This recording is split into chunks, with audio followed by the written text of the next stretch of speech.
Bismillahirrahmanirrahim. Assalamualaikum warahmatullahi wabarakatuh. Ibarat Allah yang kami muliakan, menurut BMKG Indonesia dan juga para pakar gempa dari luar negeri mengatakan, Indonesia punya peluang mengalami gempa, apalagi Jawa yang memiliki 2 sesar raksasa di Jawa ini, termasuk di Jabodetabek sampai ke Cirebon, kemudian di daerah Jawa Timur termasuk Jogja, itu ada sesar yang sangat besar, ditambah beberapa sesar lainnya. Ini kalau terjadi gempa yang dahsyat, diperkirakan sampai 9,5 skala Richter. Akan seperti apa nasib kita ke depan? Allahu a'lam.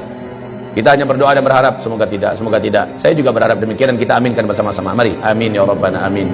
Kulali, seorang pakar gempa Australia, baru saja menyampaikan bahwa dari Selat Sunda sana, dari Pandeglang, ada potensi gempa di dataran dangkal. Dan ini yang paling dikhawatirkan, Pak.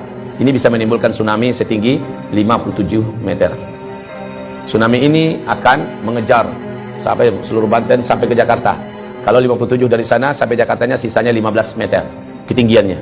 Apapun itu kita aminkan lagi, semoga tidak pernah terjadi. Amin. Tapi mereka bicara bukan orang-orang bodoh.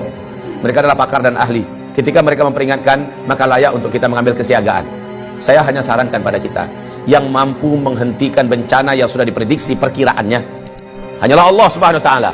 Kalau begitu, ambil cara bagaimana Allah bisa mengalihkan atau menghentikan rencana bencana yang akan terjadi itu. Caranya gimana? Nabi sudah kasih tunjuk kepada kita.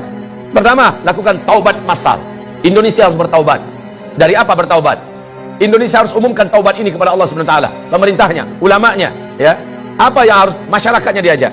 Yang diajak taubat itu adalah negara Indonesia ini dengan rakyatnya. Satu, hentikan menzalimi para alim ulama. Gus Nur hari Kamis tanggal 27 Oktober dia menerima hari Kamis itu surat panggilan, statusnya sebagai tersangka. Gus Nur menyampaikan dalam bentuk video, dia sampaikan, silakan laporkanlah, sekarang saya sudah tersangka, paling-paling saya hanya ditangkap, dipenjarakan, atau mungkin bisa jadi saya dibunuh, terserah kalian mau buat apa, saya tidak ada takut. Tapi ingat oleh kalian, Allah maha bangun, Allah maha membalas, Allah maha hidup, Allah pasti akan melakukan apa yang akan dilakukannya kepada kalian. Catat oleh kalian katanya, mulai jam ini, dari detik ini juga, kalian catat semua. Kalian akan menyaksikan hal-hal yang tidak pernah kalian inginkan selama ini. Ditindaklanjuti oleh Polda Palu. Yang gempa besar besoknya, maghribnya. Jadi hanya selang 24 jam terjadi gempa besar di Palu sana. Anehnya, semua rumah bangunan gedung yang ada di sekitar rumahnya dan pesantrennya Gus Nur yang ada di Palu hancur, tapi gedung dan rumahnya, pesantrennya Gus Nur utuh seutuh-utuhnya, berdiri kokoh, rapi serapi-rapinya, sebelah-sebelahnya rata. Masya Allah, Allah kasih lihat. Bahkan kantor Polda yang ada pun tenggelam oleh tsunami. Tidak sedikit jumlah para aparat yang sampai hari ini belum ketemu. Ya Rabb, jangan sakiti ulama.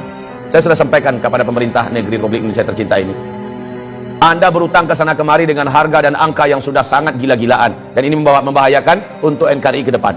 Sekarang mau Anda tambah utang berapa? Silahkan tambah. Anda bangun di sana sini, tapi dengan perilaku Anda menyakiti para alim ulama, mereka wali-wali Allah di muka bumi ini, mereka kekasih-kekasih Allah di muka bumi. Allah ratakan semua, Allah habisi semua yang kalian bangun, bahkan nyawa kalian pun tidak akan terselamatkan. Ingat ini baik-baik, wahai para penguasa. Anda tak lama berkuasa, hidup Anda juga tidak lama di muka bumi ini. Jika para alim ulama tidak Anda perlakukan dengan mulia, ibarat Allah yang kami muliakan, tidak ada rezim yang ada dalam sejarah lalu menentang para pembawa-pembawa dakwah, melainkan rezim itu akan berakhir dengan tragis. Baca sejarah, buka Al-Quran, buka sejarah bagaimana setiap rezim yang berani menentang pembawa-pembawa dakwah dengan tragis. Wa kadzalika ja'alna likulli nabiyyin aduwwa syayatinal insi wal jin. Musuh-musuh dakwah ini adalah setan-setan manusia dan setan-setan jin. Demikian Allah firmankan, yuhi ba'duhum ba'da zukhrufal qawli ghurura. Konspirasi mereka sesama mereka saling rapat dan akrab dalam rangka memadamkan dakwah, tapi pada ujungnya qul ja'al haqqa wa zahaqal batil. Kalau kebenaran sudah datang, kalau kebenaran sudah diusung dan dibawa, diperjuangkan, yang batil pasti akan enyah. Apa yang kurang dari Firaun? Puncuk dan puncak kekuasaan-kekuatan saat itu di tangannya. Negara-negara mana yang tidak takut dengan kekuasaan yang dimiliki oleh Firaun? Kekuasaan yang luas, bala tentara yang banyak, persenjataan yang hebat, media semuanya di tangannya, semua kekayaan ada di tangannya. Kurang apa Firaun?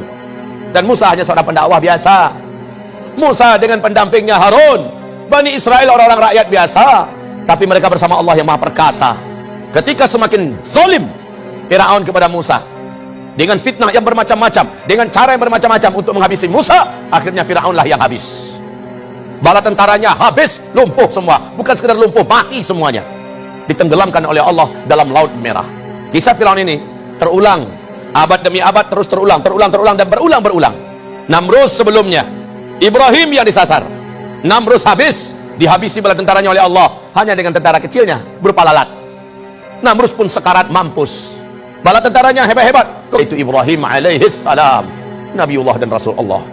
Abul Anbiya Ibrahim alaihissalam. Nabi Muhammad disakiti oleh Abu Jahal, Abu Lahab.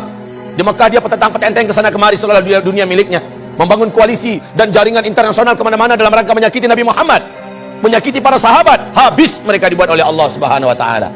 Maka rezim manapun di muka bumi ini, kalau sudah berhadapan dengan dakwah ilallah, berhadapan dengan ahli-ahli dakwah, para alim ulama, pembawa dakwah, pembawa kebenaran, Allah pasti akan tetapkan in lan tajida li sunnatillahi tabdila. Tidak akan didapatkan sunnatullah itu bisa berubah, tidak akan pernah berubah. Sunnatullah itu tetap akan terulang. Saya tidak tahu omongan ini akan sampai tidak ke telinga para pemimpin dan berkuasa yang sedang memimpin di Indonesia. Saya tidak ingin para pemimpin yang ada, rejim yang ada berakhir tragis. Tugas saya hanya sekedar menyampaikan. Saya tidak punya wewenang apa-apa dalam menurunkan azab. Saya tidak menginginkan azab turun ke Indonesia ini. Saya ingin pemimpin kita memimpin dengan baik dan benar. Roda kepemimpinan pemerintah berjalan dengan baik dan benar. Masyarakat hidup dengan makmur, sejahtera, tertanggulangi masalah-masalah berat kehidupan mereka. Agama juga terjaga dan terawat. Maka baldatun thayyibatun wa rabbun ghafur terwujud. Ini yang saya mau. Tapi ketika yang dilakukan kebalikan daripada itu, maka inilah firman Allah Subhanahu wa taala di surat Al-A'raf ayat yang ke-96. Walau anna ahlal qura amanu wattaqau la fatahna alaihim barakatim minas sama' wal ard walakin kadzdzabu fa akhadnahum bima kanu yaksibun. Kalaulah suatu negara, suatu bangsa, penduduknya benar imannya kepada Allah dan mereka melaksanakan perintah-perintah Allah, meninggalkan larangan-larangan Allah dan Rasulnya, la fatahna alaihim barakatim minas sama'i wal ard, pasti kami bukakan selebar-lebarnya pintu-pintu barakah dan kebaikan dari langit dan juga yang keluar dari bumi.